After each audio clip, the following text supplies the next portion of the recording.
이걸 9월에 만들었다가 3월에 터뜨린 것도 네네. 정상적인 언론이 특별한 이유 없이 6개월 동안 이 정도 인터뷰를 묵힐 이유가 있습니까? 그 사이에 팩트체크를 해도 100번은 더 했을 것 같습니다. 조우영이라는 사람한테 전화 한 통하면 끝나는 팩트체크인데 그걸 뉴스타파가 하지 않았고 정부에 대한 비판, 정부에 대한 쓴소리를 하는 언론사를 타겟으로 해가지고 어떤 특정 어떤 진영과 가까운 어떤 언론사를 타겟으로 해가지고 이런 언론사를 탄압하기 위한 수단을 써서는 절대 안 된다. 저는 이것을 정확하게 구분을 해서 해야 된다고 보고요. 김만배 씨의 이른바 허위 인터뷰 의혹이 일파만파 연일 이슈가 되고 있습니다. 검찰도 이 부분 수사에 나서고 있고요. 정치권, 여야 모두 여기에 총공세를 하고 있습니다. 이 부분 좀 짚어보겠습니다. 자, 김진인 변호사, 먼저 오늘 검찰이 김만배 씨에 대해서 압수수색을 진행을 했어요. 네, 맞습니다. 그 서울중앙지검 이제 반부패부에서 김만배 씨 자택 그리고 화천대유 이제 사무실 등 총 3곳을 압수수색을 진행을 했는데요. 예, 관련해서 이제 지난 1일에 그 신앙님 언론노조 위원장 대상으로 먼저 이제 압수수색이 있었고 그 지금 신앙님 위원하고 같이 이제 연관된 그런 범죄 혐의들이 있기 때문에 요거 관련해서 추가적인 어떤 증거 확보, 뭐 허위사실 유포나 이런 부분들을 추가적으로 좀 수사한다 이런 측면에서 이제 압수수색 영장을 발부받아서 압수수색을 진행을 했고요. 네. 그리고 추가적으로 지금 김만배 씨 같은 경우에는 또 오늘 이제 영장실질심사까지 진행이 되었습니다. 이 내용은 뭐냐면 지금 3월 8일에 이제 김만배 씨가 이제 화천대유 관련 이제 수수 혐의로 구속이 됐는데 네. 지금 이게 이제 구속 기간 만기가 다가오고 있어요. 이게 9월 7일입니다. 그래서 이제 이 구속 기간이 만기되면 어쨌든 뭐 석방이 돼야 되기 때문에 그거 그렇죠. 외에 또 다른 지금 이해충동법 관련해서 또 받고 있는 혐의가 있습니다. 그래서 요 관련해서 검찰이 또 추가 구속영장을 청구를 해서 관련 영장 실질 심사가 있었고 검찰 측 주장은 뭐 김만배 씨가 계속 언론에도 나오고 있지만 신앙림 사건도 있고 계속해서 본인의 어떤 혐의도 부인하고 어떻게 보면 증거인멸 혐의가 있다. 이렇게 계속해서 허위사실 유포를 해가면서 계속해서 실체적 사실관계를 바뀌는 걸 방해하고 있다. 이렇게 주장을 하고 있고 또 뭐 하지만 또 김만배 씨 변호인 입장에서는 구속 기간이 너무 길다. 지금 거의 뭐 2년 가까이 구속이 돼 있었는데 이게 좀 이례적이다. 이렇게 해서 양측이 좀 팽팽히 대립하고 있습니다. 더불어서 당시에 김만배 씨 인터뷰했던 신앙림 전 위원장 오늘 검찰이 출석하라고 그랬었잖아요. 네, 맞습니다. 오늘 이제 출석해달라고 통보를 했는데 신앙님 전 언론노조 위원장은 이제 본인이 이제 건강상 이유로 출석이 어렵다 이렇게 얘기를 하고 오늘 출석을 안 했다고 해요. 뭐 언론에 잘 알려져 있지만 혐의는 뭐 이해충돌법하고 그다음 기타 이제 배임 수재거든요. 관련해서 그 내용도 나왔지만 뭐 이제 허위 인터뷰의 대가로 1억 6,500만 원을 받았다. 이 부분이 사실 참 그 단어가 어렵진 하지만 네. 이제 배임 수재라는 이제 범죄에 해당하는데 항상 들을 때마다 어려워요. 이거. 네, 혐의점은 그렇습니다. 근데 각자의 입장이 이것도 좀 대립을 하고 있는데 그 신앙림 위원장 얘기는 검찰에서 그냥 날짜만 통보를 하고 구체적으로 언제 나와라 뭐 이런 시간까지 얘기해 주진 않았다 이렇게 얘기를 하고 있고 검찰은 아니다 날짜와 시간을 정확하게 통보를 했는데 뭐 본인이 갑자기 건강상의 이유를 들며 출석을 거부했다 하면서 양측의 좀 주장들이 대립이 되고 있습니다. 이진숙 기자, 지금 이제 이슈가 되는 건 지난 대선 당시 일이에요. 그런데 네. 그 앞서서 2014년 지방선거 당시에도 허위 제보 의혹이 있어서 지금 검찰이 수사를 한다 이런 게 있는데 이건 어떤 거예요? 그렇습니다. 2014년 당시 선거 하루 전날요. 이재명 당시 성남시장이 SNS에 글을 하나 올렸습니다. 네. 이 상대 후보자의 동생이 어떤 파일을 불법으로 유포해서 그럼 수사를 받고 있다 이런 내용이었는데요. 오. 이 파일 안에는 이재명 시장이 형수에게 욕을 한 내용이 담겨 있었다라고 합니다. 문제는 이런 보도를 한 언론사가요. 이 김만배 씨가 한때 몸을 담았고 그 천화동인 7호 실소유주인 배모 씨가 있었던 언론사라고 합니다.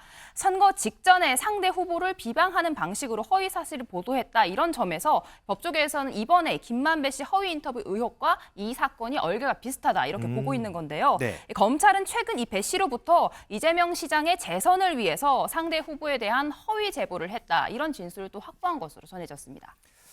자, 그럼 지금 이슈가 되는 대선 당시에 신앙림 전 위원장과 김만배 씨가 했다는 인터뷰, 그 내용은 무엇인지, 그리고 이 거짓 인터뷰 의혹에 대해서 여야에서는 어떤 얘기가 나왔는지 이어서 좀 들어보시죠. 윤석열이가 네가 조우영이야 이러면서 윤석열한테서 윤석열이가 보냈단 말이야? 그럼 그 커피 뭐 하면서 뭐 몇 가지를 했더니 보내주더래. 그래서 사건이 없어졌어. 대선 공작 예로 치면은 국민의힘이 조직폭력배 동원해가지고 나한테 조폭 자금 20억 줬다. 이런 게 진짜 선거 공작 아닙니까? 근데 그거 무혐의했다가 법원이 기소 결정했대. 적반하장, 후안무치 대표적 사례지.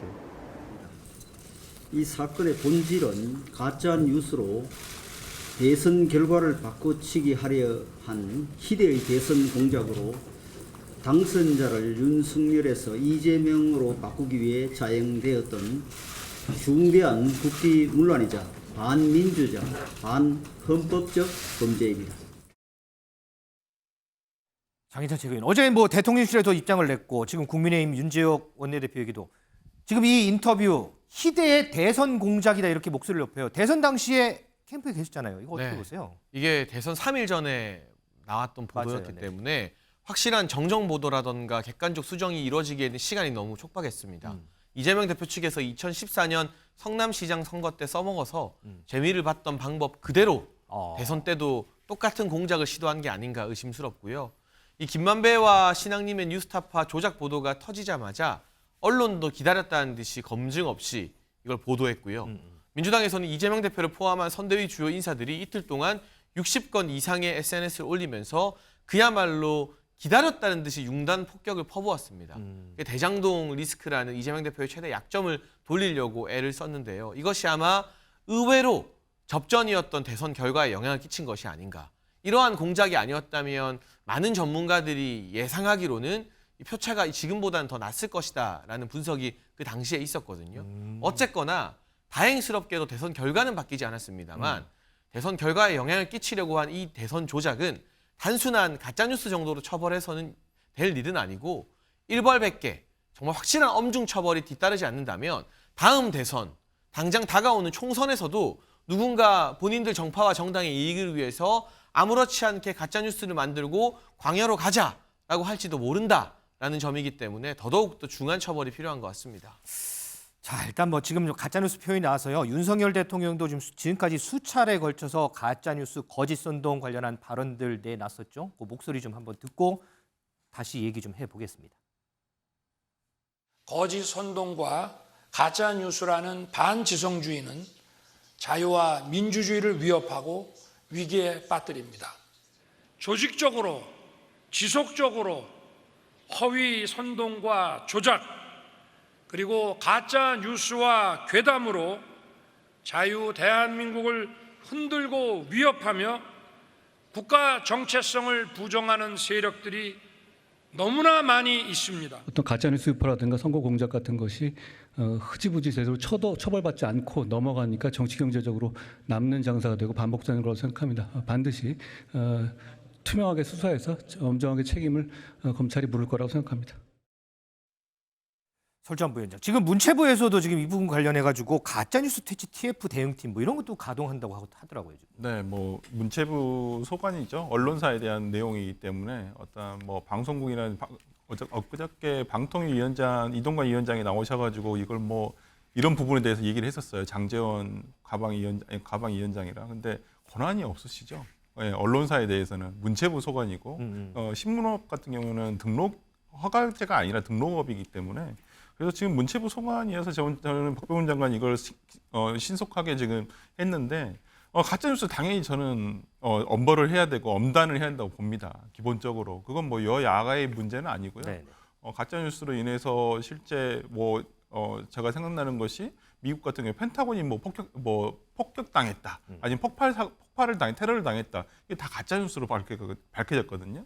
이런 거에 대해서 국민의 혼란을 부추길 수가 있기 때문에 이런 부분에 대해서 당연히 엄단을 해야 됩니다만은 한 가지 우려스러운 것은 정부에 대한 비판, 정부에 대한 쓴소리를 하는 언론사를 타겟으로 해가지고 어떤 특정 어떤 진영과 가까운 어떤 언론사를 타겟으로 해가지고 이런 언론사를 탄압하기 위한 수단을 써서는 절대 안 된다. 저는 이것을 정확하게 구분을 해서 해야 된다고 보고요. 뭐 이번에 뭐 그 신앙님 씨 어떤 김만배 씨 어떤 이 인터뷰 내용도 저는 잘 모르겠어요. 이게 가짜 인지 뭐 김만배 씨가 거짓말한 건지 아니면 신학님 씨가 둘이 공모를 해서 한 건지 물론 의혹은 있습니다. 책 세 권을 1억 6,500만 원이나 주고 산다는 것은 상식적이진 않아요. 그 부분에 대해서는 정확하게 밝혀야 될 것이고 근데 이제 지금 뭐 여당 윤재욱 아까 원내대표도 얘기를 하신 부분이 너무 앞서가신다. 지금 민주당과의 어떤 연륜성이라는 이런 드러난 것도 없어요. 지금 그래서 민주당에서 지금 논평을 못 내는 것이 안 내는 것이 관련성이 없어요. 김만배 씨와 뭐 이재명 대표 간의 사이가 좋다 안 좋다 이것도 정확하게 모르겠어요.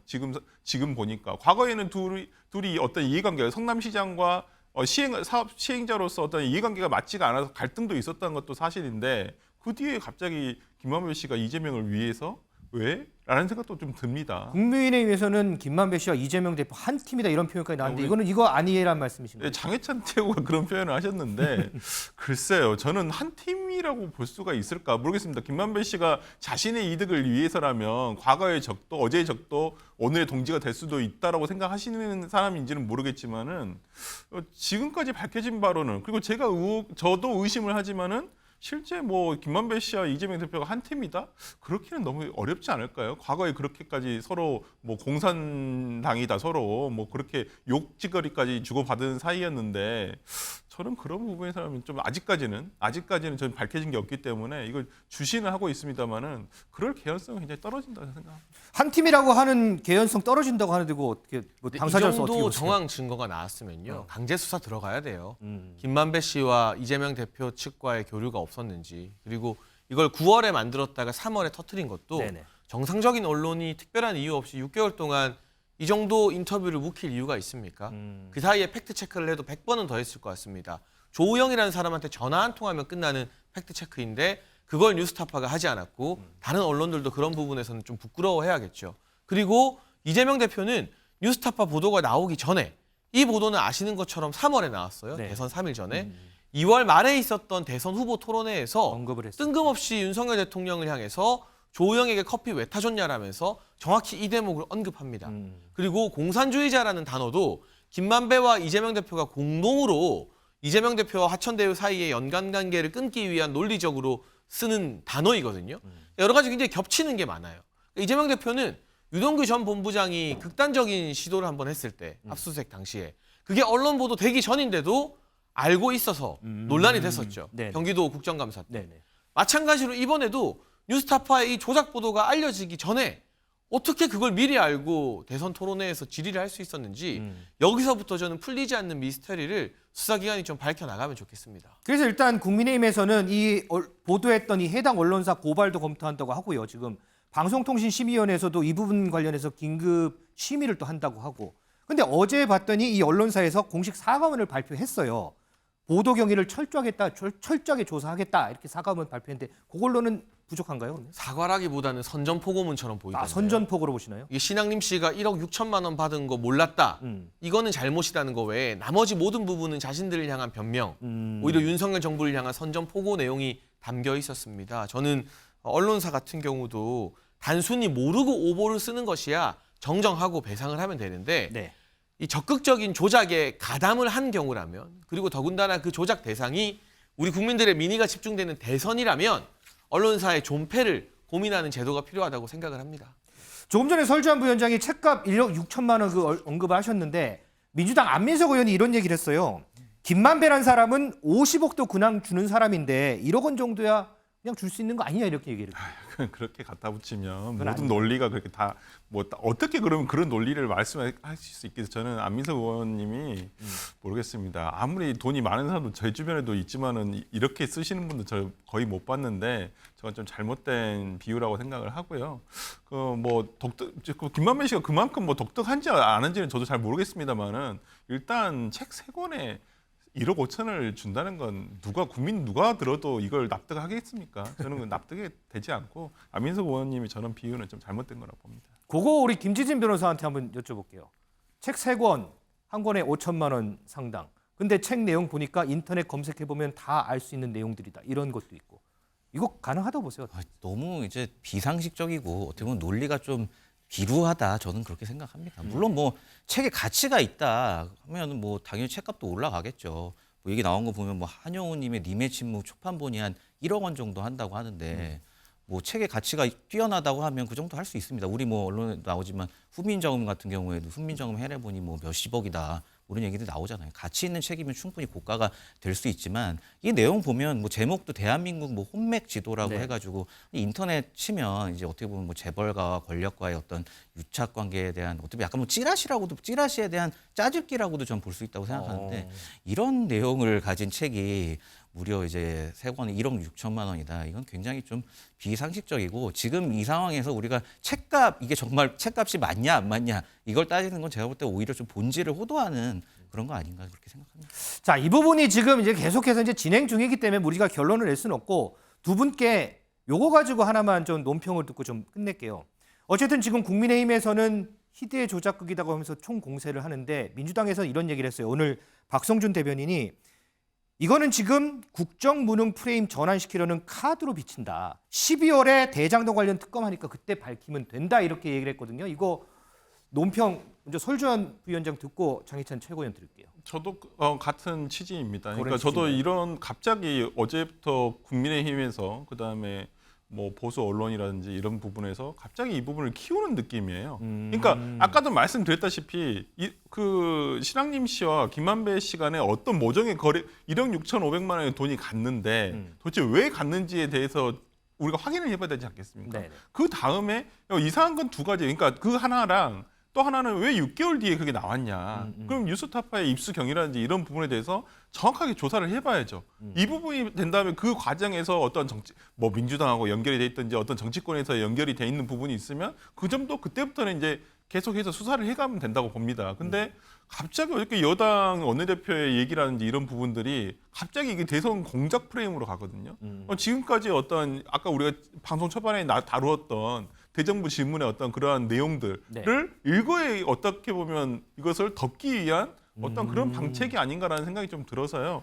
저는 이 사건에 대해서 제가 두둔하는 거 하나도 없습니다. 저는 조사를 철저하게 해야 된다고 보는데 아까 말씀드렸다시피 지금 여당에서 너무 프레임을 짜서 공작 프레임으로 가서 이걸 좀 앞서가는 것은 아닌가라는 생각이 좀 들어서요. 저는 이 부분은 좀 여당의 의도가 있다 봅니다. 장희찬 최고위원. 이거는 나라가 뒤집힐 일이에요. 김대엽 게이트 이후 사상 최악의 대선 조작이기 때문에 단순한 오버성 가짜뉴스가 아닙니다.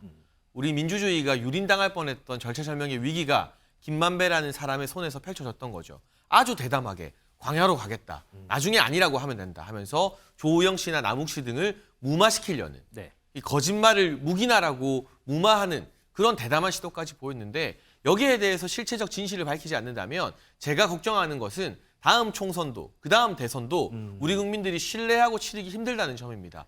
민주주의를 지키기 위해서라도 이 대선 공작 게이트의 전모는 반드시 밝혀내야 합니다. 자, 이 부분은 뭐 계속해서 진행 중이니까요. 저희도 계속해서 좀 따라가면서 한번 좀 짚어보도록 하겠습니다.